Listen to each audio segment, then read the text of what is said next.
জঙ্গলি মানুষ পছন্দ করছে, এটা আমাদের সবচেয়ে বড় প্রাপ্তি। আমরা এটা ভেবেই সিনেমাটা বানাচ্ছিলাম যে আসলে দর্শক অথবা যারা ফ্যামিলি অডিয়েন্স তারা কতটুকু পছন্দ করবেন। আমাদের জন্য এটাই সবচেয়ে বড় স্বস্তির, যখন কোনো একজন মা, কোনো একজন খালা, কোনো একজন শিশু, কোনো পিতা, কেউ না কেউ যদি এসে বলে যে এই মোমেন্টটা তাকে এভাবে টাচ করেছে এবং সে তার বাচ্চাটাকে আঁকড়ে ধরেছে, সে তার বাচ্চাটাকে দেখতে চাচ্ছে যদি তার সাথে না থাকে। So this is the beauty of a film, I think. তো এর জন্য জঙ্গলি যত ভালো যাবে, দর্শক যত পছন্দ করবে, যত রিলেট করবেন, ফ্যামিলি অডিয়েন্স আমার মনে হয় যে ইনশাআল্লাহ তত বাড়বে। কাজ করেছেন, কারণ আমাদের এক একটা শট তারাই অনেক বেশি সুন্দর করে আপনাদের সামনে প্রেজেন্ট। তো যারা যারা সময় করে দেখতে এসেছেন তাদের কাছে আমরা কৃতজ্ঞ, এবং আমাদের টিম জানে যে এটা আসলে জঙ্গলির শেষ না, জঙ্গলির আরও অনেক লম্বা রাস্তা পাড়ি দেওয়া বাকি আছে। জঙ্গলি দেখবে ইনশাল্লাহ। নিয়ে আমরা অনেকবার কথা বলেছি, আজকে বেটার হচ্ছে নতুন টপিকে থাকি। হ্যান্ডেল করার কাজ রাহিমের, এটা আমার কাজ না। সিয়াম, আপনি বলতে পারেন যে আমি কি করেছি, আমি শুধুমাত্র আমার শুটিং সেটে গিয়েছি। আমার যে দুই পাশে দুজন কোয়ার্টিস্ট দেখছেন, অথবা এনাদেরকে ছাড়াও আরও অনেক কোয়ার্টিস্ট আছেন আমাদের, তারা তাদের নিজেদের কাজে এতটাই পারফেক্ট, এতটাই পটু, এবং এত সবার সময় জ্ঞান এত ভালো যে কাজটা করতে আমাদের কোনো বেগ পেতে হয়নি। এবং আমি শুধুমাত্র গিয়ে আমার কাজটা করলেই আমার মনে হয় হয়ে গেছে। আমার মনে হয় একজন সিনিয়র আর্টিস্ট, আমার দুই পাশে দুজন সিনিয়র আর্টিস্ট বসা, এই উত্তরটা কেমিস্ট্রির ব্যাপারটা তারা বেটার বলতে পারবেন। আমার এই ব্যাপারে একটু কম আছে নলেজ, বাট আমরা ট্রাই করি। হয় কি, দর্শক, আমরা তো অনেক কিছু ট্রাই করি, দর্শক কোনটা ভালোবাসবেন, কোনটা পছন্দ করবেন, এটা একেবারেই তাদের উপরে। আর তারা যখন ভালোবাসা দেন, তারা যখন পছন্দ করেন, তখন আমাদের আর কোনো কিছু আর কি অপ্রাপ্তির থাকে না। সো আমি আর বুবলি, উই আর ফরচুনেট যে ব্যাক টু ব্যাক দুটো কাজ পছন্দ করেছেন। দিঘির কাজ যারা এই ফিল্মে দেখেছেন তারা পুরো সবাই বলেছেন যে দিঘিকে তারা নতুনভাবে দেখেছেন, নতুনভাবে আবিষ্কার করেছেন। তো অ্যাজ এ টিম আমি বলবো এই প্রত্যেকটা কমপ্লিমেন্ট আমাদের জন্য is a huge thing. It's a part of our success, so it's a part of our journey. জি, সব থেকে সিনিয়র, সব থেকে সিনিয়র। হ্যাঁ, প্লিজ। সিনেমা যখন রিলিজ পায় তখন হচ্ছে দি অনলি অপরচুনিটি যে আমরা সরাসরি তাদের প্রতিক্রিয়া দেখতে পারি। এবং যারা ফিল্মটা অলরেডি দেখেছেন তারা জানেন যে বাসায় গিয়ে এটার ব্যাপারে একটা রিভিউ লেখা আর ইমিডিয়েটলি সিনেমাটা শেষ হলে তাদের যে এক্সপ্রেশন, তাদের যে অনুভূতি, এটা অনেকটা আলাদা। কিন্তু থাকে না যে অনুভূতি তো অনেক কিছু বলে, কিন্তু লেখার মধ্যে সব কিছু হয়তো ফুটে ওঠে না। তো আমাদের টিম থেকে আমরা সবাই খুব বেশি করে দেখতে চাচ্ছিলাম যে ইমিডিয়েটলি সিনেমাটা শেষ হওয়ার পর দর্শক কী অনুভূতি নিয়ে তারা সিট থেকে ওঠে। সিনেমা যখন আমরা শেষে যাই সিনেমা হলে, এটা শুধুমাত্র তাদের এক্সপ্রেশন দেখার জন্য না।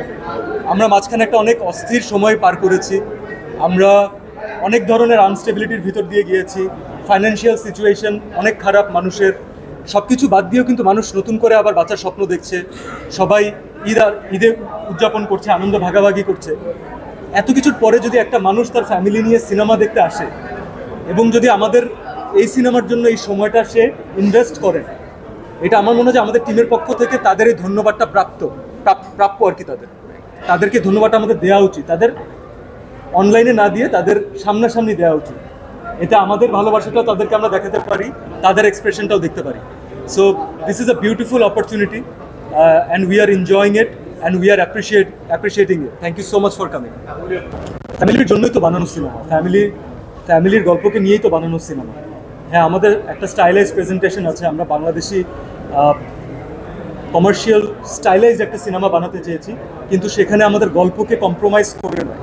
এমন না যে আমাদের সিনেমাতে গল্প সেকেন্ড হিরো হয়ে গেছে অথবা নন লিডিং আর্টিস্ট হয়ে গেছে। গল্প সবসময় এখানে লিডিং আর্টিস্ট, কিন্তু তার মোড়কটা ভিন্ন। আমরা দর্শককে বোর করতে চাইনি, দ্যাটস ওয়াই প্রেজেন্টেশন। তো যখন ফ্যামিলির অডিয়েন্স ওই গল্পটাকে হিরো মেনেই আসেন এবং বের হয়ে তাদের সুন্দর কথা বলেন, সিনেমাটা নিয়ে ভালো লাগার কথা বলেন, সেটা আরেকটা ফ্যামিলিকেও আকৃষ্ট করে যে যারা প্ল্যান করছিলেন তারা আসবেন। So this is a film made by a family for the family. যত ফ্যামিলি মেম্বার আপনারা নিয়ে আসবেন আমার মনে হয় তত ভালো। আমি কালকে আমার ফ্যামিলি নিয়ে দেখেছি, এবং বিশ্বাস করুন আমি আমার ফ্রেন্ডদেরকে নিয়ে দেখি, টিমকে নিয়ে দেখি, বাট ফ্যামিলিকে নিয়ে দেখার আনন্দ অ্যাটলিস্ট জঙ্গলির সাথে আমার মনে হয় ইটস ডিফারেন্ট। তো আমি সবাইকে এটাই স্বাগতম জানাতে চাই যে তারা আসুক, ফ্যামিলি নিয়ে আসুক। তারা দুজন ভালো অভিনয় করে, দুজনের জায়গা থেকে দ্যাটস ওয়াই তারা এই দুটা ক্যারেক্টার করেছে। আমরা এখানে অ্যানুয়াল রিপোর্ট কার্ড নিয়ে বসিনি যে আমি মার্কিং করবো, আর মার্কিং করতে হলে আপনি এই প্রশ্ন ইব্রাহিমকে করবেন, আপনি আমাকে কেন পাঠাচ্ছেন? আন্ডারস্ট্যান্ডিং এর গ্যাপটা নেই। আমরা চাই যে ঈদের সময় মানুষ আনন্দ করুক, মানুষ এন্টারটেইন হোক, এবং আমাদের টিম যদি সেখানে ছোট করে কন্ট্রিবিউট করতে পারে, দ্যাটস অলসো অ্যান অ্যাচিভমেন্ট। আমি এটা অনেকবার বলেছি, এটা টিম যখন প্রপার হয় তখন কাজ করতে আরাম হয়, কাজটাকে তখন মনে হয় যে না, উই আর ক্রিয়েটিং সামথিং, এবং আমরা প্রত্যেকটা শটে দেখা যায় নিজেদেরকে তো এক্সপ্লোর করতে থাকি। তো এই দুই জায়গা থেকে দুইটা ডিফারেন্ট টাইম লাইনে গল্প বলা হয়েছে। তো দুজনের সাথে বেশ একটা সময় আমাদের কাটানো হয়েছে, পুরো টিম ভালো একটা সময় কাটিয়েছে। দুজনের জায়গা থেকে পারফরমেন্স ওয়াইজ এটা আপনারা বলবেন, এটা আমাদের বলার কোনো এখতিয়ার নেই, but they are fantastic in their job, they are responsible at their job.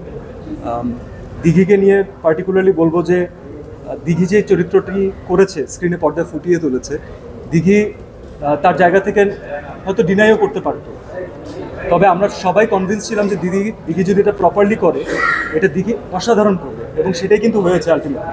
মানুষ ওকে নতুনভাবে আবিষ্কার করছে, অ্যান্ড আই এম শিওর যে আমরা আরেকটা নতুন দিঘিকে এইবার দেখতে পেলাম, পরের বার হয়তো আরও ডিফারেন্ট একটা দিঘিকে দেখতে পারবো। So I am really happy for her. বুবলির সাথে একটা লম্বা সময় কাটানো হয়েছে, যেহেতু আমাদের একটা বড় স্কেডিউল ছিল। তো লম্বা সময় কাটাতে গেলে হয় কি, একজন আর্টিস্টের ছোটোখাটো জিনিস অনেক কিছু নিজেদের মাঝখানে আন্ডারস্ট্যান্ডিং ডেভেলপ করে নিতে হয়, আদারওয়াইজ কাজটা হ্যাম্পার্ড হয়।